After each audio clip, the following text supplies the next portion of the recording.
समन्त चक्रवालेषु अत्रा गच्छन्तु देवता सद्धम्मं मुनिराजस्स सुनन्तु सग्गमुक्तदं ධම්මස්සවන කාලෝ අයං බදන්තා ධම්මස්සවන කාලෝ අයං බදන්තා ධම්මස්සවන කාලෝ අයං බදන්තා නමෝ තස්සේ භගවතු වරහතෝ සම්මා සම්බුද්දස්ස නමෝ තස්සේ භගවතු වරහතෝ සම්මා සම්බුද්දස්සේ නමෝ තස්සේ භගවතු වරහතෝ සම්මා සම්බුද්දස්සේ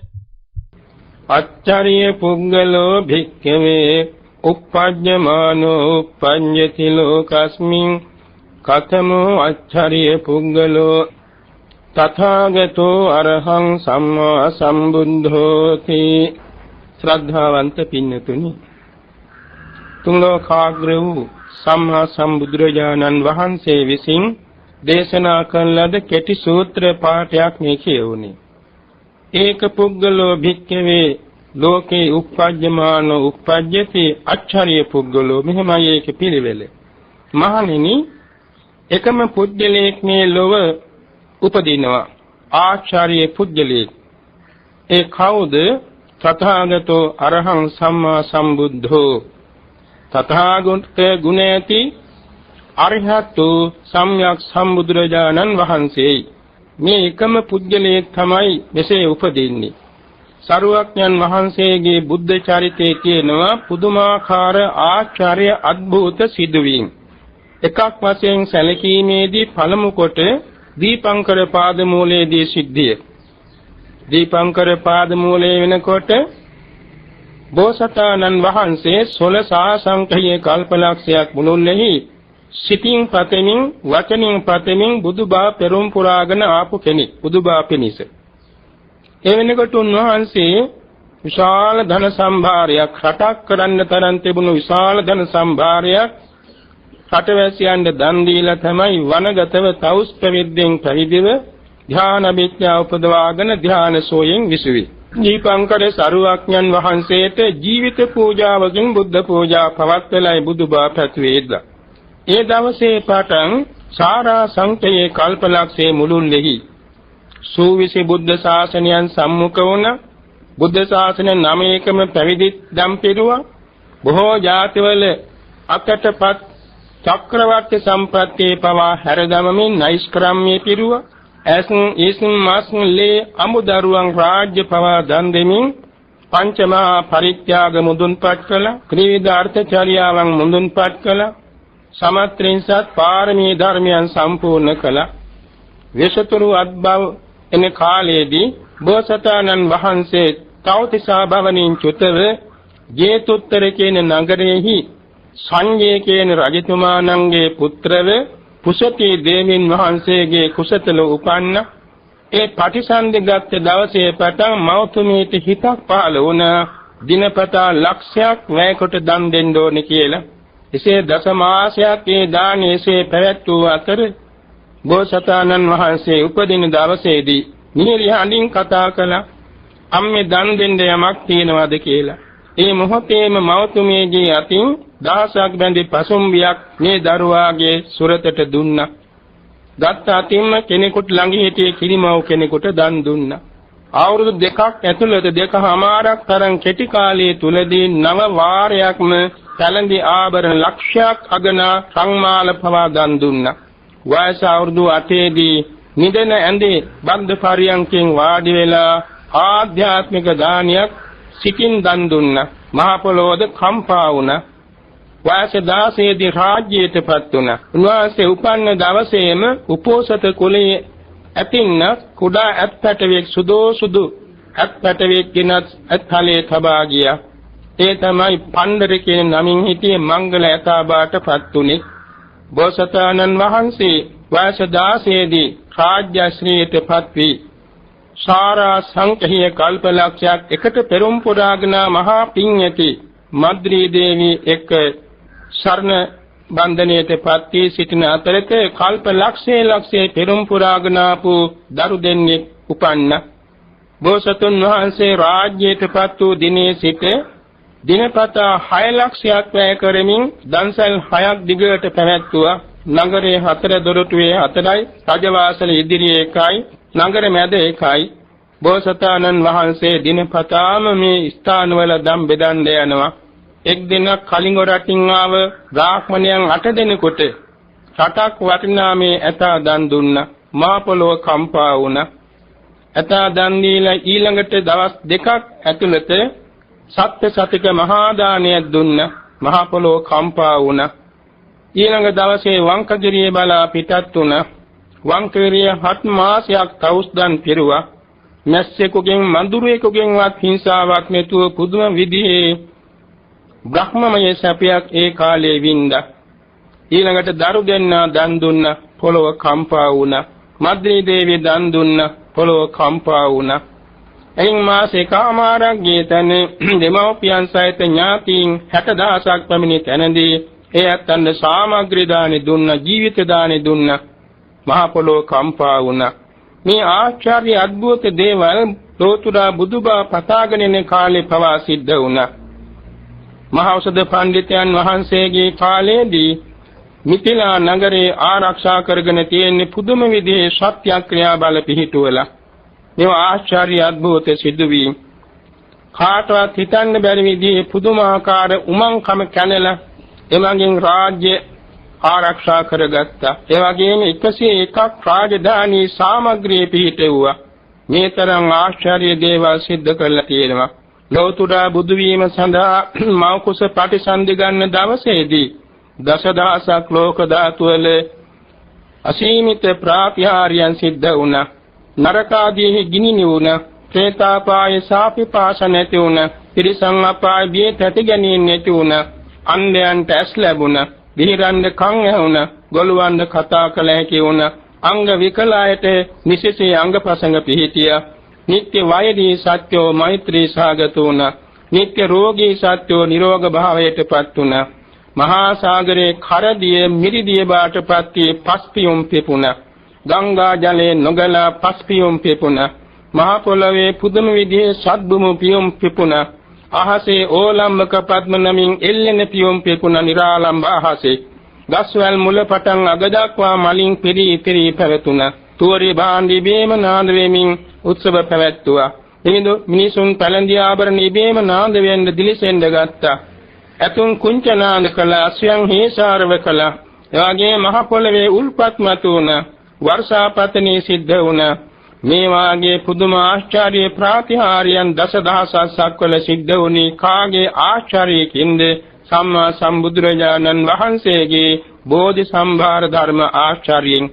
උත්පත්ති මංගල්‍යයේ ඒ විදිහටම ආශ්චර්ය සිද්ධ වුණා දසදහසක් වල.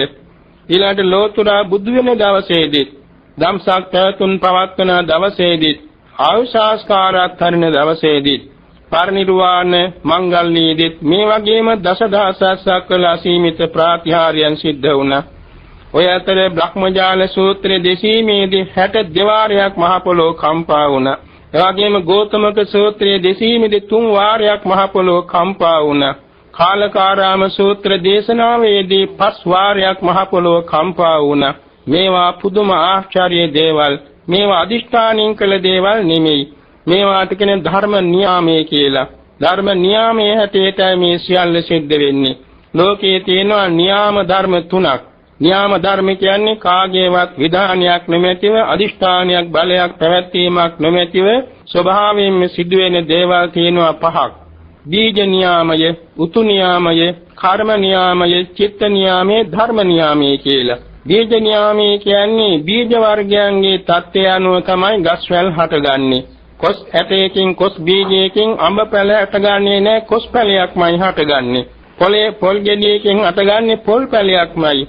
එවැගේම එක එක ගස් වර්ගවල සුවඳ, කොළේ හැඩරුව, එවැගේම හර ඇති බව හර නැති බව, එවැගේම මල් පිපෙන බව මල් නොපිපෙන බව, මේ ආදී විශිෂ්ට දේවල් ඒ හැම බීජයක් පාසාම වෙනස්කම් තියෙනවා. ඒවා බීජ නියාමය. උතු නියාමය කියන්නේ කාල ගුණය. කාල ගුණය යනුව කාගේවත් විධානයෙන් නැතුව ලෝ පවතිනවා. සීත ඍතුව, උෂ්ණ ඍතුව, එවැගේම සම ඍතුව වශයෙන් තුනකට බෙදෙනවා. ඒ කියන්නේ හේමන්ත, ගිම්ම, වස්සාන කියලා. ඒක තවත් දෙයකට බෙදিলা හයක් බවටදපත් වෙනවා මාස දෙකෙන් දෙකට. එතකොට මේ ඒ කාල ගුණේ අනුව තමයි ලෝකේ පැවැත්ම සිද්ධ වෙන්නේ. ඒකට කියනවා උතු නියාමයේ කියලා. කර්ම නියාමයේ කියන්නේ එක එක පුද්ගලයන්ගේ සසරදී කරගන්නා ලද කුසල වූද අකුසල වූද කර්මයන්ගේ ස්වභාවයයි. කාගේවත් විධානයක් නැතුව කර්ම බලයෙන් පුද්ගලයන්ට සැප හෝ දුක හෝ විපාක විඳින්න සිදු වෙනවා. ඒක කර්ම නියාමය.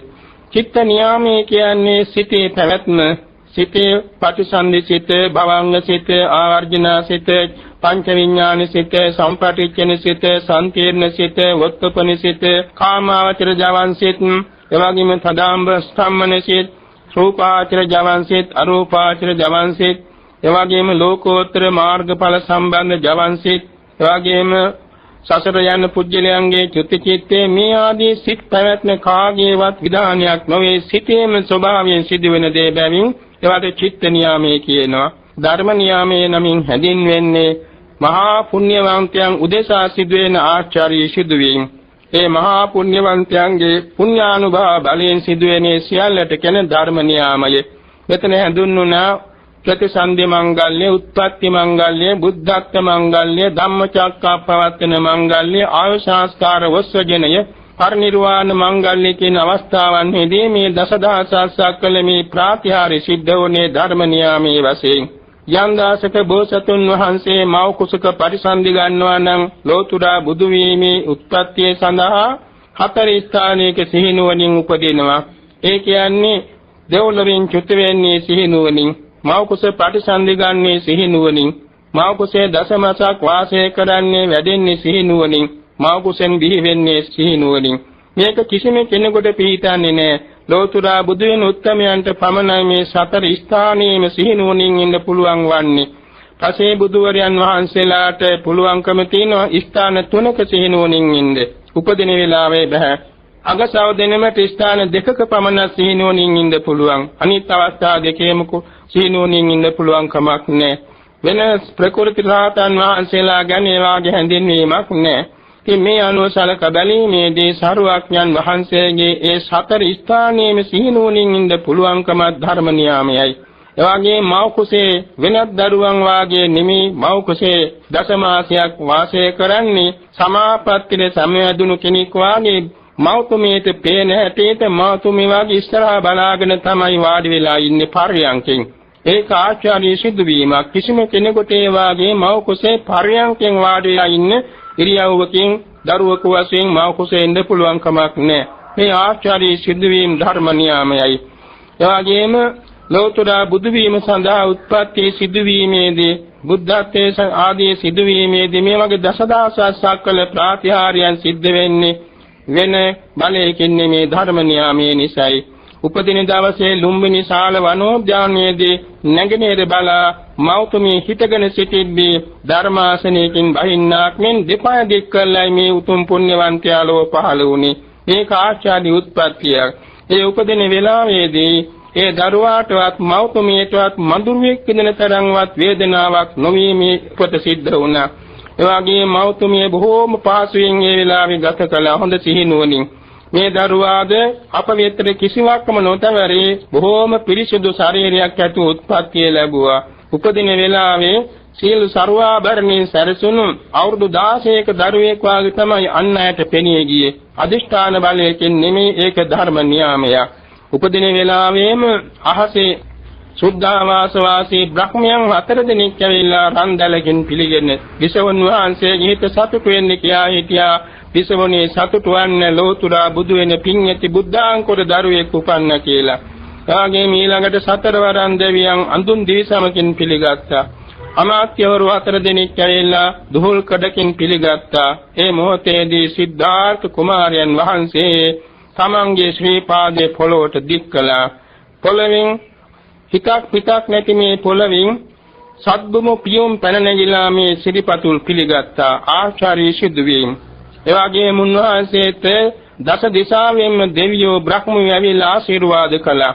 ඒ හැමදෙනෙක්ම කියා හිටියා දස දිසා බැලීමේදී ඔබ වහන්සේට වඩා ශ්‍රේෂ්ඨ කෙනෙක් මේ පාසයේ ඇත්තේ නැහැ. වහන්සේ සියල්ලන්ට අග්‍රයි ජේෂ්ඨයි ශ්‍රේෂ්ඨයි කියලා හැමදෙනා ස්තුති කළා. එවලා උන්වහන්සේ උතුරු දිශාවට පිය නැගුවා. තබන පියවරක් ගානේ නෙළුම් මල් පිපිලා සිරිපතුල් පිළිගත්තා. හත්වෙනි පියවරේ ඉඳගෙන උන්වහන්සේ දකුණු අත දික් කරලා හසට අග්ගෝ හමස්මි ලෝකසයනාදි සිංහනාද කළා. මේවා ආචාර්ය අද්භූත සිදුවීම්. බෝධිසත්ව චරිතවල තියෙනවා වාර 3ක් උපන් දවසේ කතා කළ බව. එයින් පළවෙනි අවස්ථාව මහෞෂධ කුමාරයන් වහන්සේ උපදින දවසේදී සක්දේව රජතුමා මේ දරුවාගේ අතට හඳුන් ගැටයක් දීලා ගියා. මෞතුමියව දරුව මොනවද මේ අතේ මිටි මොනවාගෙන ඉන්නේ? අම්ම මේක මහ ඖෂධයක් කිව්වා. ඒ නිසා මේ නමින් තමයි ප්‍රසිද්ධ වුනේ. මේ පළමුවෙන් කතා කළ තැන උපදින වෙලාවේ. දෙවෙනි වාරේ තමයි විසුතුරු කුමාරයා උපන් දවසේ කතා කළේ අම්මේ දන් දෙන්න යමක් තියනවාද කියලා. තුන්වෙනි වාර තමයි මේ ලෝතුරා බුදු වෙන ආත්මයේදී සිද්ධාර්ථ කුමාරයන් වහන්සේ අග්ගෝහමස්මි ලෝකස්සාදී සිංහනාදේ පැවැත්වුවේ. මේ ඔක්කොම ආචාර්ය සිදුවීම්. එවැගේම සරුවක්ඥන් වහන්සේගේ ශ්‍රී පාදයේ සිට සිරස්තලයේ දක්වා මහා පුරුෂ ලක්ෂණ 32ක් පිහිටා තිබුණා. අනුව්‍යංජන ලක්ෂණ 80ක් පිහිටා තිබුණා. මේවා අදිෂ්ඨානයකින් නෙමෙයි තමා හැසිරුණා වූ ප්‍රතිපත්‍යානුභාවයෙන් සිදු ධර්ම නියාමයක්. එවැගේම තමන් වහන්සේ අවුරුදු 6ක් දුෂ්කර ක්‍රියාවත පිරුවා. ඊට ප්‍රථමයෙන් පැවිදි වෙන දවසේදී බ්‍රහ්ම රාජයේ කැවිත් අටපිරිකර පිළිගැන්වුවේ. කේසච්ඡේදනය කළ අහසට දැම්මා මේ කහසේ රැඳිලා සක්දේව රජ ගෞරවයෙන් පිළිගෙන සංකරණුවකට දාගෙන ගිහිල්ලා තවතිසා භවනේ සිළුමිනිසය බැන්දෙව්වා. මේ ඔක්කොම ධර්ම නියාම. එවාගේම සල්පෙලිය අරගෙන කටේකාර බ්‍රහ්ම රාජයා බමතලයට ගිහිල්ලා සල්මිනිසයෙහි බැන්දෙව්වා පූජනීය වස්තුවක් හැටියට. එවාගේම උන්වහන්සේ ආලාර කාලා මුද්දකරා පුත්‍රයන් දෙන්නා වෙත වැඩම කළා. සුළු වේලාවයි සාකච්ඡා කළේ. වාර දෙකේදී උන්වහන්සේට පුළුවන් වුණ අෂ්ට සමාපatti ලබන්නට. ඒ වැඩිහිටි අවස්ථාවේ පමණක් නෙමෙයි ඉපදෙලා පස්වෙනි දවසේ පස්වෙනි මාසයේදී දඹගස් සෙවණේදී ප්‍රථම ඥාන උපදවන්න සමත් වුණා. මේ ඔක්කොම ධර්ම නියාමය. එදා උන්වහන්සේ වැඩිහිටියේ දඹගස් සෙවණේ හෙවණ ඈත් වෙන්නේ නැතුව චක්‍රයක් මෙන් හෙවණ දීගෙන හිටියේ. ඒවා ධර්ම නියාමය. උපන්න දවසේදී අසුත කාලදේවල තාපසයන් වහන්සේ තවතිසා භවණේ ඉඳලා ආව රජගෙදරට මේ දරුවා බලන්නට. ඇවිල්ලා රජතුමා විසින් දරුවා ලවා වන්දවන්න හදනකොට සිද්ධ වුණේ දරුවාගේ දෙපතුල් කැරකිලා තාපසයන් වහන්සේගේ ජටාවේ නලල් තලයේ හැපීමයි. මේක ධර්ම නියාමයෙන් සිද්ධ වුණේ. ලෝතුරා බුදු වෙන්න උපන්න ආත්මේ තමන් වහන්සේගෙන් වැඳුම් ගන්න සමතෙක් තුන් ලෝක ධාතුවේ ඇත්තේ නැහැ. ඊළඟට මේ තාපසයන් වහන්සේ නැගිටලා තමන්ගේ ඕනකමින් සිරිපතුල් ළඟගෙන නලල තියලා වැඳලා ඉස්සලා සිනා වුණා. ඊළඟට ඇඬුණා. ඇසුවා මොකද? සිනා වුණේ මේ දරුවා ලෝතුරා බුදු වෙනවා. ඇඬුනේ මේ බුදු සිරිමත් දකින්න වාසනාව නොලැබී යනවා.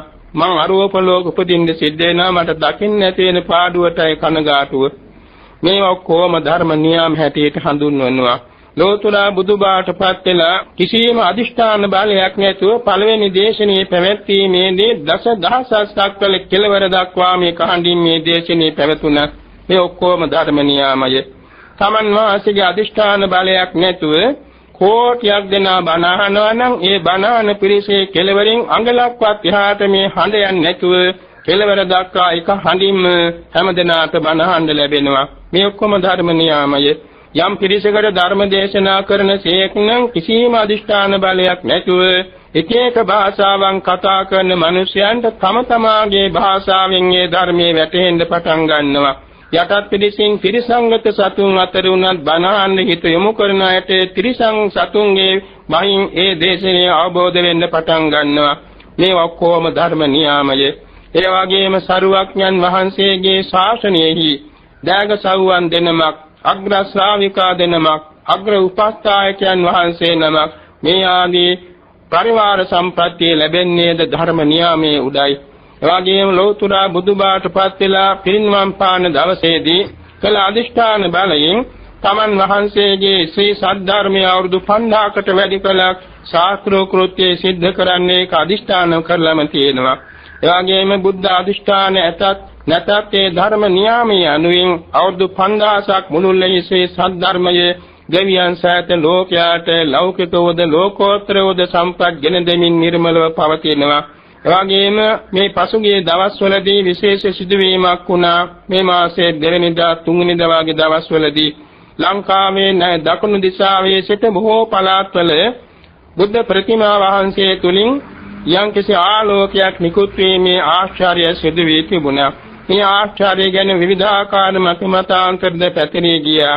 නමුත් ඒකේ සැබෑ තත්ත්වය නම් ලෝතුරා බුදු පියාණන් වහන්සේගේ ප්‍රතිසන්දි මංගල්‍යයේ සිට පරිනිර්වාණයෙන් පසු ධාතු අන්තර්දානයේ දක්වාම බුද්ධෝත්පාද කාලයේ පැවතින බවින් ඒ බුද්ධෝත්පාද කාලයේ සිදුවෙන ආශ්චර්ය සිදුවීම් ධර්ම නියාමයේ සිදුවෙන බවයි දේශනා කළා තියෙන්නේ.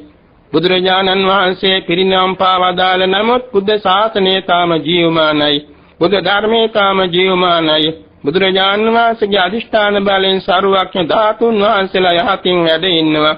පිටදී වදාළ බෝධීන් වහන්සේ යහතින් වැඩ ඉන්නවා ලංකාවේ. එවැගේම උන්වහන්සේ වැඩ ඉන්නා සමානවම මේ බුද්ධ ශාසනය ඉදිරි කාලයේ ධ්‍යාන මාර්ගඵල ලබන්න තරම් නෛර්යානිකත්වයෙන් පවතිනවා. මේ ඔක්කොම ධර්ම නියාමයේ හැටියට හඳුන්වන්නට පුළුවනි. පසුගිය 2004 වර්ෂයේ දෙසැම්බර් මාසේ 26 වෙනිදා ශ්‍රී ලංකාවට මුහුදු ගැලීමේ ප්‍රශ්නේ උඩ নানা ප්‍රකාර ගොඩනැගිලි කඩා වැටුණා.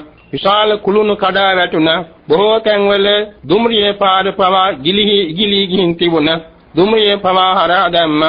මේ වාගේ පුදුම විදිහේ විපත්ති සිදු වෙන නමුත් මුහුද අයින් වල තියෙන ඒ වගේ මේ ජලයට යට වෙන ප්‍රදේශවල තිබුණු ප්‍රතිමා වහන්සේලාට කිසිදු අන්තරාවක් නොමැතිව ඒවා යහතින් බිඳක්වත් තුවාල වෙන්නේ නැතුව යහතින් ආරක්ෂා වෙලා තියෙනවා. සමායට මුහුද ආශ්‍රිතව තිබුණු විහාරස්ථානවල ගොඩනැගිලි කඩාන වැටුණා.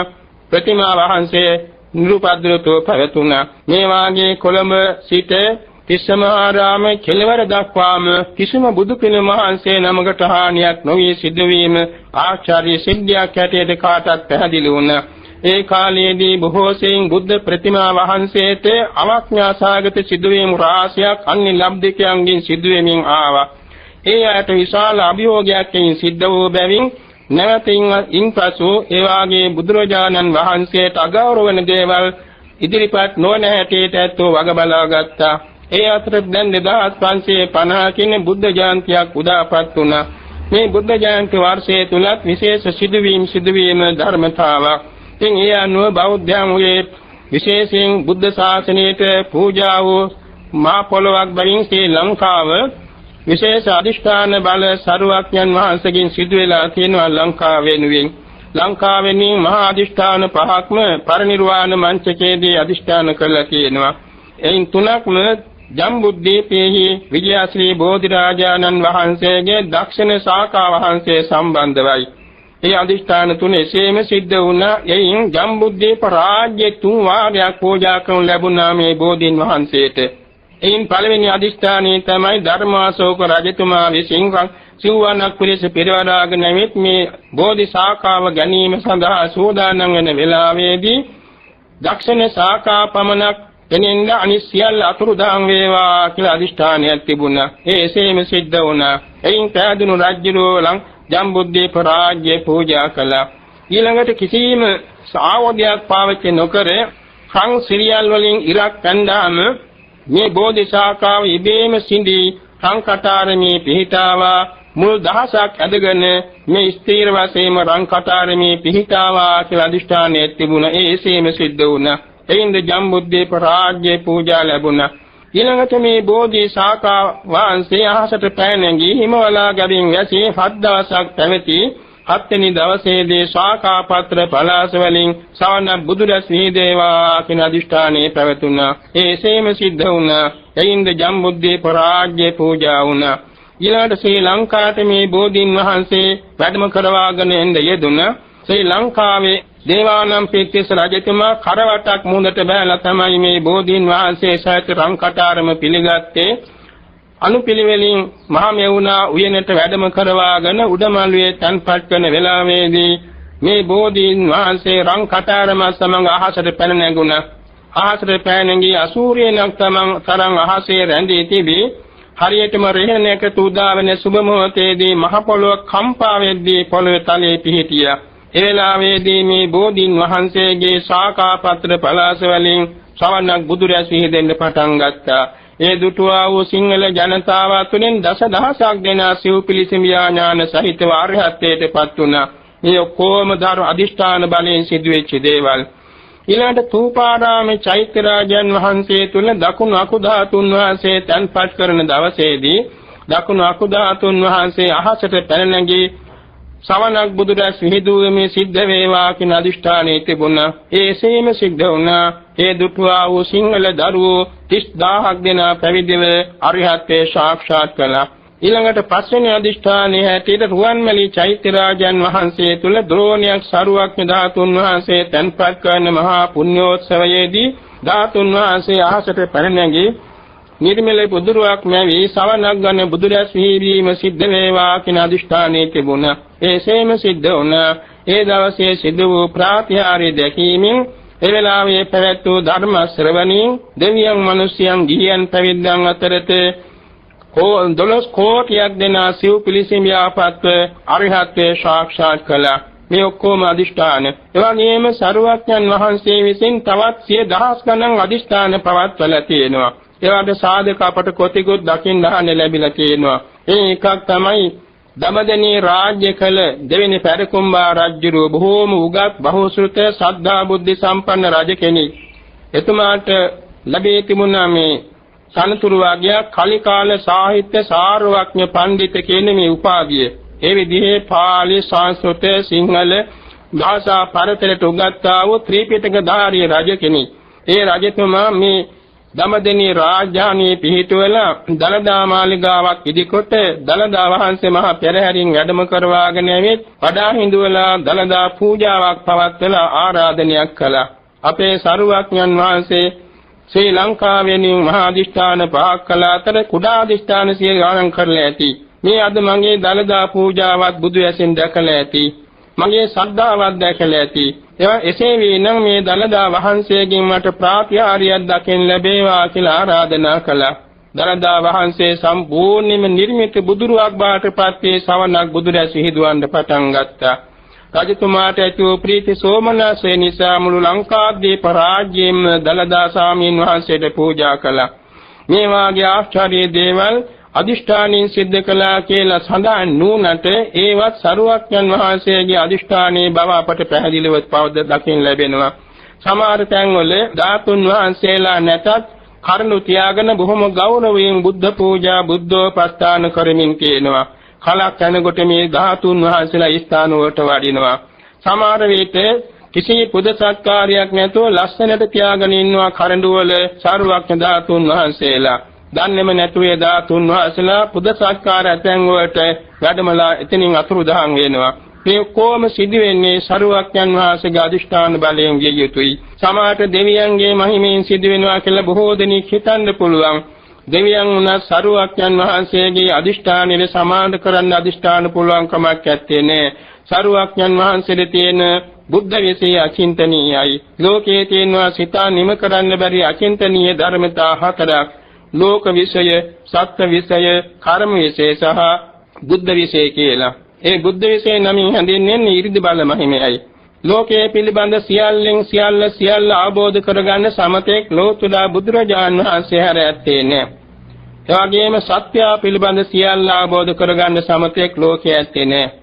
ඒ වගේම කර්මයේ පිළිබඳ සියල්ල අවබෝධ කරගන්න සමතෙක් ලෝකයේ ඇත්තේ නැහැ. ලෝතුරා බුදුරජාණන් වහන්සේට පමණයි ඒවා පුළුවන්කම තිබෙන්නේ. ඒ වගේ සරුවක්ඥන් වහන්සේගේ අදිෂ්ඨාන බල, ඉද්ධි විශේෂ බල අසීමිතයි. හිතන්න පුළුවන් කමක් නැහැ, අචින්තනීයයි. ඒ වගේ සරුවක්ඥන් වහන්සේ බුදු ඇසින් දැකලා අනාගතේ දැකලා ඒ ධාතු පරිනිර්වාණයේ සිදුවීමේ නිමාව දක්වා තත්පරෙන් තත්පර අනාගතයේ සියල්ල උන්වහන්සේ සරුවක්ඥතා ඥාණයෙන් දැකලා ඊට සුදුසු අදිෂ්ඨාන බල පිහිටුවා ඇතේ කියන එක අපි හදවතින්ම පිළිගන්නවා. ඊට සාධක තියෙනවා. ඒ අනුව සලක බැලීමේදී මෑත භාගයේ සිදු වූ ඒ බුද්ධ ප්‍රතිමා වහන්සේලාගෙන් ආලෝකයක් රැස්මාලාවක් විහිදවීම වෙන අමුතුවෙන් දේව බලයක් එහෙම නෙමෙයි, ඉබේ සිදුවීමක්ද නෙමෙයි. මේක අදිෂ්ඨාන බලයෙන් හෝ ධර්ම නියාමයෙන් සිදු වුණා. විශේෂයෙන් සමහර විට හිතෙනවා මේ අර වර්ණ සංකලනයකින් මේක සිද්ධ වෙනවා කියලා. වර්ණ සංකලනයකින් සිද්ධ වෙනවා නම් හැමදාමත් පෙනී තියෙන්න ඕනේ. හැම තැනකමත් පෙනී තියෙන්න ඕනේ. මේක 1002ක් සිදු වෙච්ච දෙයක්. ඒ වගේම හැම කෙනමත් දකින්න ලැබිලා නැහැ. සමහර හිතනවා මේ සුදු පාට බුද්ධ ප්‍රතිමා වහන්සේලාගෙන් එහෙමුනේ නැණි කියලා. එහෙම වෙලා තියෙනවා. මුලින් අපිත් මේ ගැන එක්තරා පිළිගැනීමකටපත් උනේ නැහැ. මක් නිසාද මුලින්ම ආරංචි වෙනකොට අපි හිතුවා මේත සමීප අතීත කාලයේදී සමහර දේශකයන් වහන්සේලා බෝධි පූජා ධර්ම දේශනාදී පවත්වන වෙලාවේදී මේ විද්‍යුත් උපකරණයකින් ආලෝක වීදුවීම සිදු කරලා තියෙනවා. ඒවා ඒ කාලේ තිබුණ දැනුත් තියෙන්න බැරි නෑ කියලා මං හිතුවා.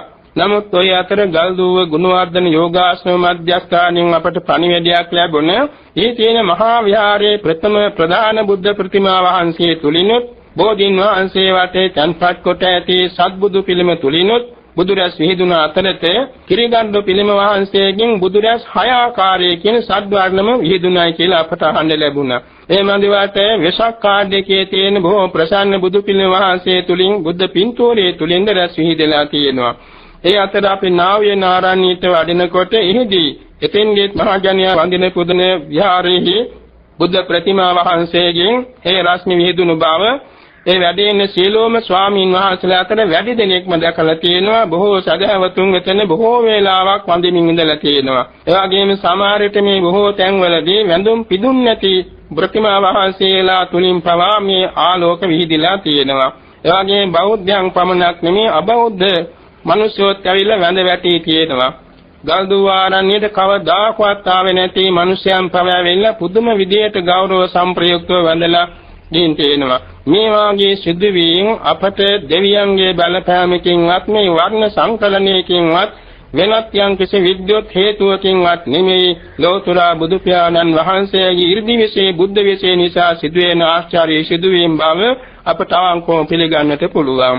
ඒ වගේ මෙයින් ලංකාවට ජනතාවට අහිතක් වේද හිතයක් යහපතක් වේද කියලා බොහෝ දිනාගේ විමතියක් ඇති වුණා.